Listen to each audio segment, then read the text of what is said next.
Hello, YouTube viewers, and welcome to my channel, CCM Drummer. My name is Matthew Jackson. This video is going to be part of a series of videos. The series is called A Solemn Warning About Spencer Smith. And these series of videos that I'm going to do, I think it's going to go 4 parts.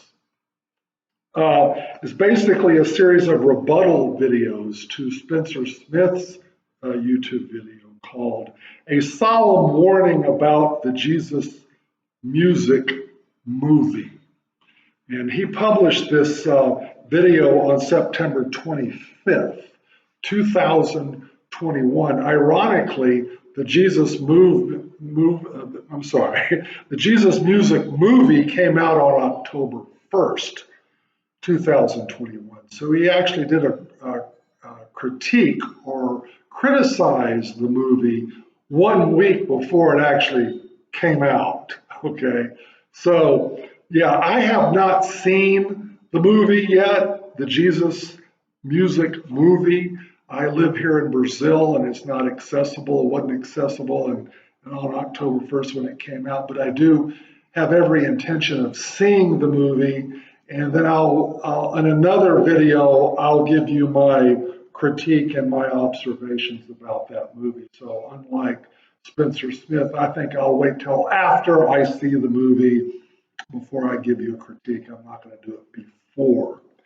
But suffice it to say, in Spencer Smith's 21-minute video, A Solemn Warning About the Jesus Music Movie, that he published on September 25th, he said a lot of crazy things, a lot of things about CCM music and its artists that were not totally accurate, and some of the things he said was very irresponsible, and I'm going to respond to those things. Now, I can't respond to everything that he said in his 21-minute video, but I'm going to highlight the major points. Let me give you a little bit of background on Spencer Smith. He does bill himself and identifies as a missionary. In fact, you can go to his website, missionaryspencersmith.com. He did attend the Crown College in Powell, Tennessee, and was a pastoral studies major. He did study pastoral studies. I don't know if he graduated from the Crown College or not. I couldn't get confirmation. I did try to reach the registrar. I did reach the registrar by email, but he would neither confirm nor deny that Spencer graduated or attended the Crown College. But I know from good authority that he did attend there. And I don't fault him if he didn't graduate from that school. I mean, there's a lot of people that didn't graduate from the colleges they went to. I mean, Bill Gates and Michael Dell and Stephen Jobs didn't graduate from the universities they attended, and they turned out pretty well, financially anyway. So, no, I don't find fault in it, but I mentioned that. Also, the church that he attends is called Lighthouse Baptist Church in Shepherdsville, Kentucky. Shepherdsville is just a little bit south of Louisville. And the reason I mention his college educational background and his church is because both institutions are independent fundamentalist Baptist institutions. So the fact that he's an independent fundamentalist Baptist, that pretty much tells you everything you need to know about Spencer in terms of his mindset, his point of view, because historically, independent fundamentalist Baptists have always been against CCM music from the get-go. So, that's something that's like the party line with those guys. And so I just wanted to tell you that to give you a frame of reference.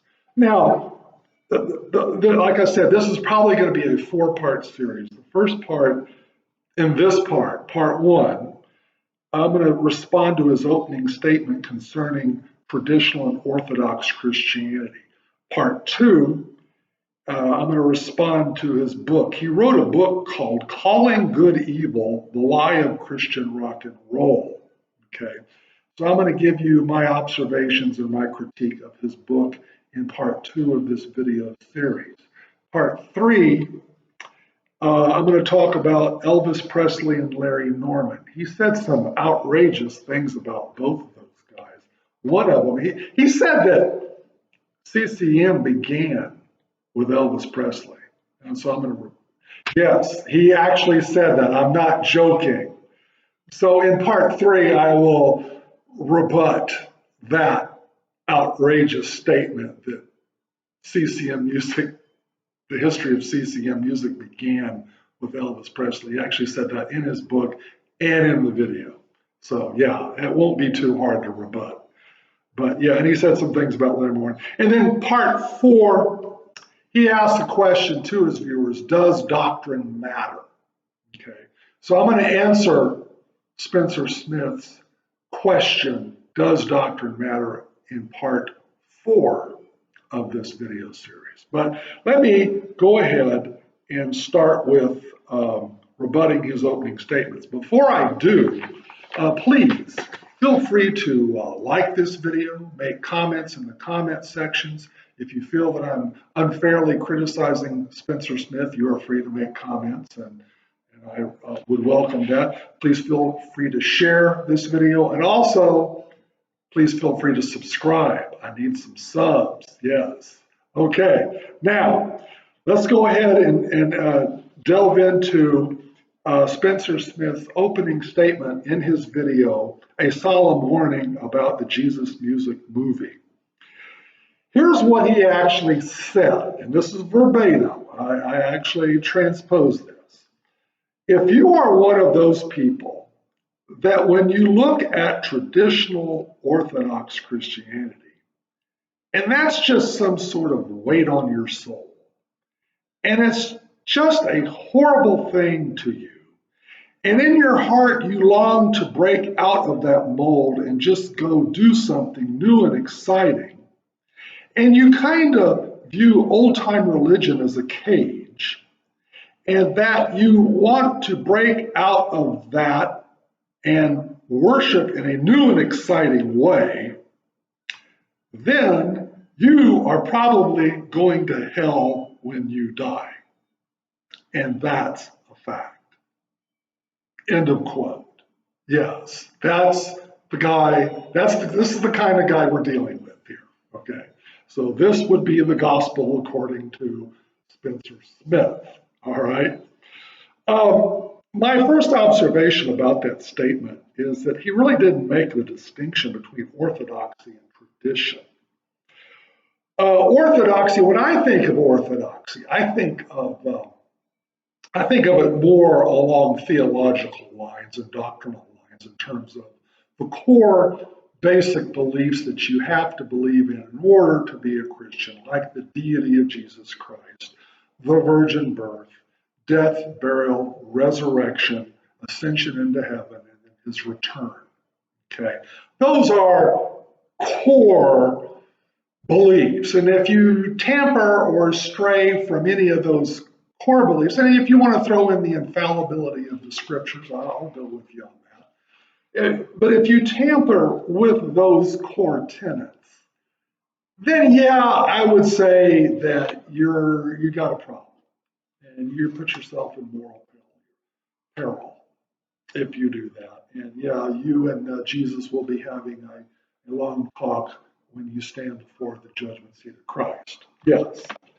But now with tradition and orthodoxy are not necessarily the same thing. So anyway, that's how I make the distinction. Now, I don't know if when Spencer Smith was attending the Crown College in Powell, Tennessee, whether or not those guys at the faculty there taught him about Charles Wesley and John Wesley. Okay. Now, if anybody broke with tradition against the Anglican Church, it was those guys. Okay. Charles Wesley more so musically, because there were some music traditions that he broke with and made some changes. Let me give you some examples. Charles Wesley affected the change in the music traditions of the Anglican Church in the following ways. He made it easier for the congregants who were attending the services to take a more active role in the music beyond just singing the liturgy. He did this by crafting hymns with a simpler music format that would be much easier for common people with little or no musical training that they could sing and participate.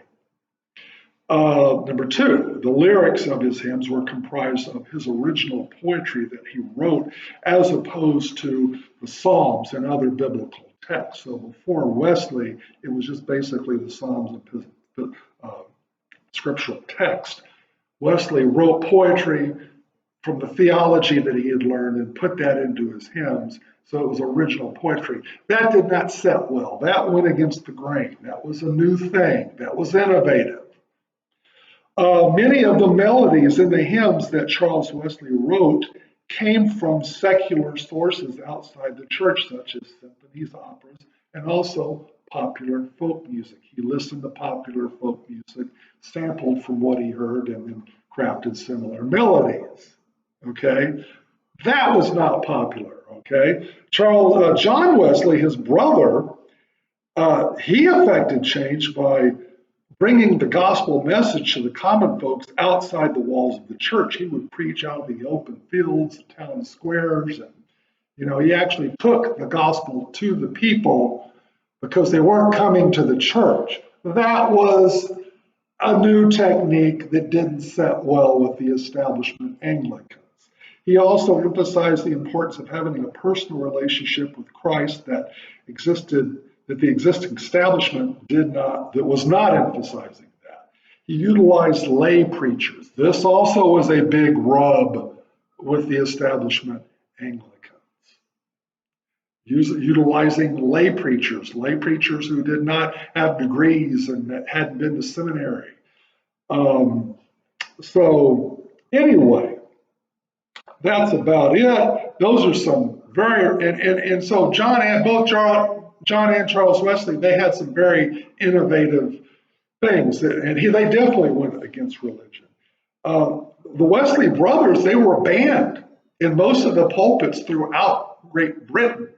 So the Anglican Church restricted their ability to preach in the churches and banned many of them. Many of the pulpits were banned for their innovative ideas. So if you were to ask the Wesley brothers if they viewed the Anglican Church as a cage and if they wanted to break out of, so they would worship in a new and exciting way, I would venture a guess that they probably would say yes. This is a cage we want to break out of. Okay. So if we go by the gospel, according to Spencer Smith, that means that the Wesleys have been burning in hell for over 200 years now, because that's what they did. So Christian church history in general, is filled with people who had fresh ideas, went against the existing establishment. Martin Luther, John Calvin, John Knox, Samuel Rutherford, Wycliffe, William Tyndale, all these guys brought new and fresh, innovative ideas and went against tradition. Well, Jesus himself went against the religious establishment and tradition. So, there's nothing wrong with that. And I don't think you're held bound just for breaking with traditions. Now, if you break with orthodoxy, the core tenets, then we're talking something different. So anyway, that concludes part one of my series called A Solemn Warning About Spencer Smith. Now, in part two, I'm going to talk about Spencer Smith's book, Calling Good Evil, The Lie of Christian Rock and Roll. And I'll break all that down, give you my observations about his book. So thank you for watching, and please, Check out my YouTube videos, my drum covers, other videos on this channel. I have 25 drum covers of CCM music that Spencer may not like. So check out my drum covers because that's my bread and butter on CCM Drummer channel. And from time to time, I'll do videos like this as well. So that concludes part one. And come back when I upload part two. Thank you, God bless, and have a good day.